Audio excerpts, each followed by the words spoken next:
It is January 22nd at 4:30 p.m. I'm calling the special city council meeting to order. Do we have any citizen comments? Okay, moving on from there. Staff and board reports, city manager's report. Thank you, Mayor Pro Tem. The update on the B3 building code is staff has been working diligently as we work through the demolition of the house on Pecan Street on how to get lot size minimums and some of the other recommendations. GIS is working through the notification list for the entire city, because what will need to happen is we will notice the entire city. The other way around is picking every single lot that's zoned a particular zone and sending an area 200 feet. That's too complicated and we will miss somebody. So we're blanketing the city plus 200 feet, 200 feet around the city. And P1 and P2 are simple text amendments on lot size minimums and setbacks. P3 is more significant in that it is removing anything more than a single family. It allows duplexes, I believe, and it's removing a triplex, things that are along the continuum that move more toward multifamily. So public hearings are required for all of that, which is the notification. The Planning Commission will meet on the Monday following Valentine's Day. The notification period would have had us calling a meeting on Valentine's Day. That's a Friday. That's probably not a realistic thing for everybody to do. The following Monday is President's Day. The city's not off, but I believe the county and some other agencies are off. So we are marching diligently toward what we heard from the P&Z and from the folks in the audience about what should and shouldn't be allowed in those districts. Some of the analytics we'll be bringing to you is how many lots are affected, how many lots in each one of the zoning designations, the number of lot sizes, what the average lot size, what the minimum lot size, what the maximum lot size are within those districts. And I will caveat that vesting applies. So if somebody has a submitted project that is of a particular path down the ways, then they would be exempt. There's also the discussion about non-conforming, and we added the non-conforming relief in the code last summer that said if you do this and everybody around you looks like that, you're allowed to do this. So we have a huge workload in front of us in the next 6 weeks. So. I see Councilmember Fossler probably has a question. I saw it on your face. Yeah, what was the P&Z meeting for that one again? You said the Monday after the 17th? Valentine's Day. So yes, that Monday would be the 17th. Monday the 17th. Mm-hmm. And triplexes aren't currently permitted in P3, but I'm sure you'll get to that level of detail. Yes, we'll get to that level of detail. Okay, thank you. Mm-hmm. So we've already touched on impervious cover and we've touched on parking. The two big things are going to be setbacks and lot sizes. So that's coming. And then as we march through further amendments, we've continued to bat around, as you heard from the comp plan the other day, that form-based codes work well in some segments of the city. And so we're marching toward perhaps keeping the B3 or some version of a form-based code in the Iredell district, and moving the rest of the city back to normal, or what I'm going to say, normal zoning practices, code practices. So we've re-engaged the development group. There's a hotline of calls now, and then we'll be inviting some residents into that, some resident developers, and then also residents among the other boards and commissions also to help us with that lifting task. Any other questions? There's a lot of work in front of us in a very short period of time. Okay, well, we'll move on to item 4A. Yes? May I Oh, ask you have a another question? Go ahead, Yeah. sure. So those are working through the code amendments. Are we talking about any kind of new overlay, or is that a separate? So as we talk to our new legal counsel, that's the suggestion, as an overlay within a district as a way to keep a form-based code, for example, in like Gotcha. what was the Iredell district? Okay. Because we're not a certified local government, so I can't go that route. But there are some potential paths to take. And they all require notice and public hearing, so nothing's going to go under the radar. It all is going to be noticed.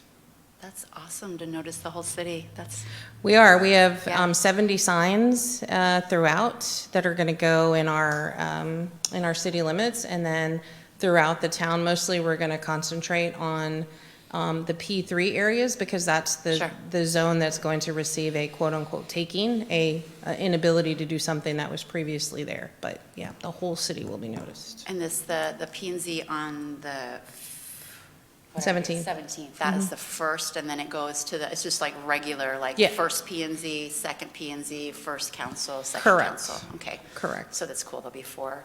Correct. Everybody noticed, and 4 opportunities for public input. That's great. Correct. And P and Z has already, there's a quorum for the 17th already. So Okay. staff's reached out. Thank you. And we'll begin pushing out social, because we have to advertise in the paper by this Friday, like day after tomorrow. And it'll post in the newspaper next Wednesday. And then the first potential hearing is 16 days after that. So that's how we got to the February 17th date. Okay? Right.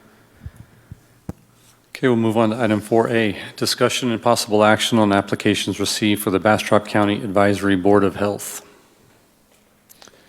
Madam City Manager. So we received 4 applications. You should have all 4 of those applications, and there is a rubric. In case you didn't bring your packet, I just emailed them to you. And the first applicant is David Cruz, and you have a rubric in front of you. And Colin, let me send you this rubric so you can bring it up on the screen so the public at home can see it. Yes.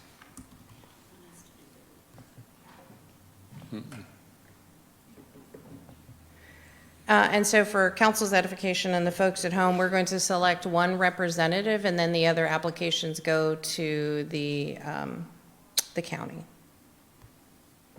Sylvia, what's your plan on how we're going to do this? Are we just going to give you our scores for each candidate, or? And that would be great if you've already pre-scored them, or if you have any questions or comments. The one caveat that the board wanted everybody to remember is they're looking for somebody with some degree of experience in a health-related field.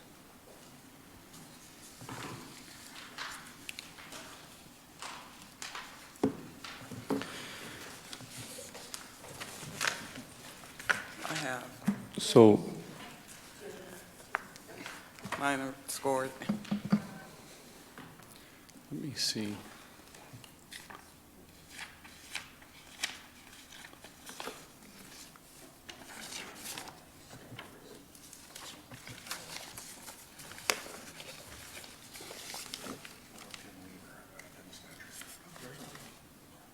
Thank you. Probably have to enable editing.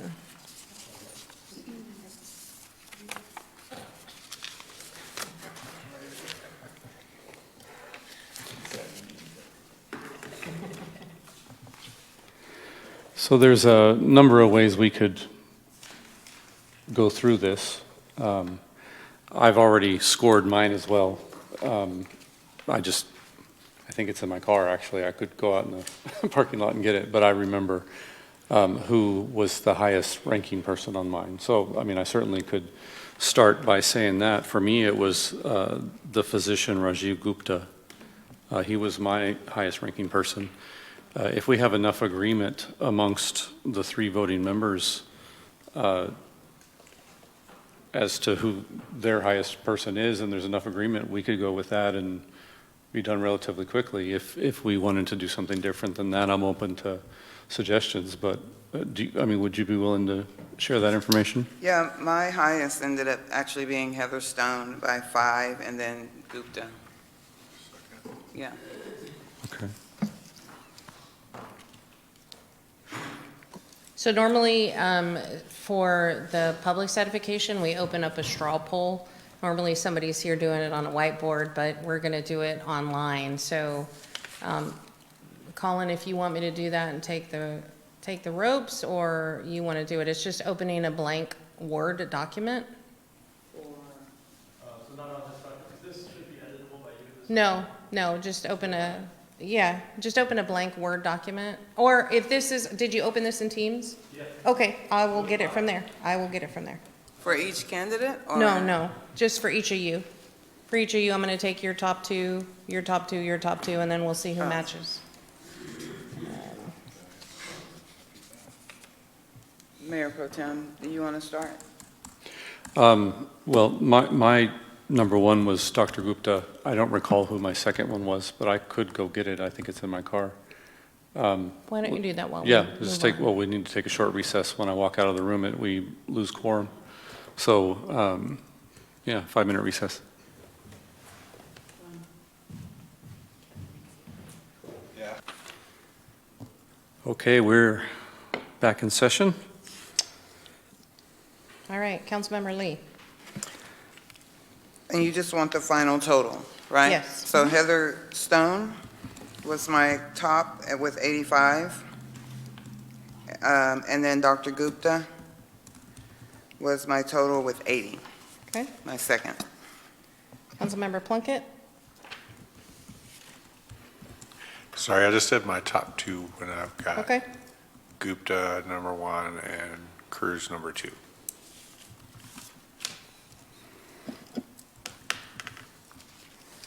Councilmember Fossler. Exactly the same. Gupta number 1, Cruz number 2.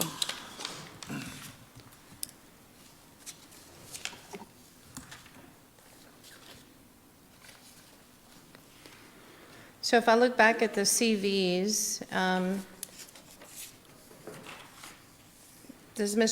didn't see Mr. Cruz having health experience. Did I miss something? Yeah, I reviewed that as well. It was, the organizations that he was affiliated with were more of a marketing type for healthcare, not actual healthcare experience, which is why he scored just a little bit lower, but I gave him lots of points on his credentials, which got him up to my top two. Heather. Healthcare had a lot. advocacy? Yeah, Oh, healthcare advocacy campaign. Yes, the storytelling is also very important. Okay.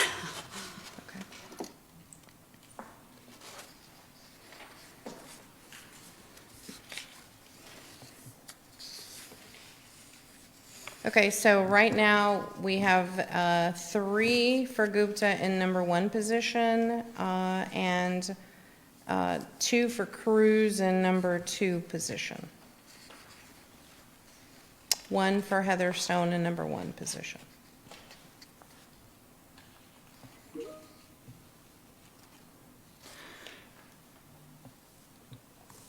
And I had Heather Stone in my number 2 position.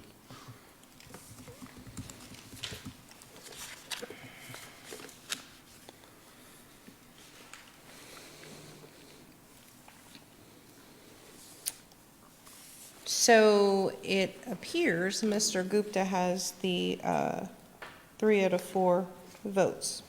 Right, I agree. Is that who the council would like to recommend? Is there a motion for that? So moved. Second. Okay, Councilperson Plunkett has motioned, Councilperson Foster has seconded. Any additional comments or discussion? Okay, Madam City Manager, Sorry to get on the light. Additional thoughts. I just want to thank all the applicants for filling in such robust, qualified applications. These were very impressive. All the applications that we didn't choose today are going to go to the county, and I think the county has 6 positions, I believe, and they will be reviewing, I believe, every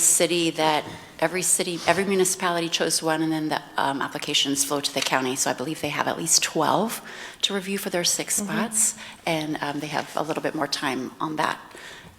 So I'm grateful that we are not the end-all be-all, that the county gets to look through all these as well. No, and I think the experience of Mr. Cruz on the storytelling is valid, and so I would encourage any council member who wants to fill any county rep in on that, it would be beneficial. Councilperson Lee. Actually, I was just going to say just what she said, so. Okay, excellent. So Councilperson Lee has seconded what Councilperson Foster said. And Councilperson Foster. Also, this is the first Board of Health in Texas in 30 years. This is super exciting. There were like real tears shed at this. This is extremely exciting. They've been working very hard, and all eyes across Texas and across the nation are watching how we've been doing this and tonight and ongoing. So this is very exciting. Thanks.